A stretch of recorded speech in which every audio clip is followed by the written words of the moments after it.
السلام عليكم ورحمة الله وبركاته. تؤمل أنك يوما تتوب وتشكو الذنوب وأنت الذنوب وفي كل يوم تبوء بذنب.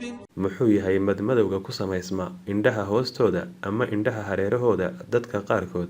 madmadowga dadka qaarkood ay ku yeeshaan indhaha hareerahooda ama indhaha hoostooda waxa keeni kara waxyaabo kala duwan. waxyaabaha arrintani ay ku iman kartana waxaa ka mid ah dhiig yaraanta ama maadada xadiidka iyo maadooyin kale oo ku yaraada qofka jidhkiisa. hurdo yaraanta oo ku badata qofka ayaa iyaduna arrintan keeni karta.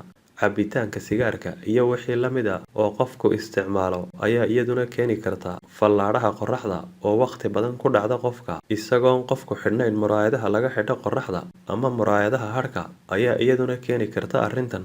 waxaa kaloo arrintani noqon kartaa mid la iska dhaxlo oo haddii qofka labadiisa waalid ay leeyihiin isaguna uu yeelan karo. samboorka joogtada ah ee qofka haya ayaa isaguna keeni kara arrintan. gabagabaduna waxay noqonaysaa haddii aad rabta inaad ka gungaadho arrintan ama iska daweyso waa inaad la xidhiidhaa dhakhtar kaa caawiya arrintan. ilaahayna hayna caawiyo dhammaanteen.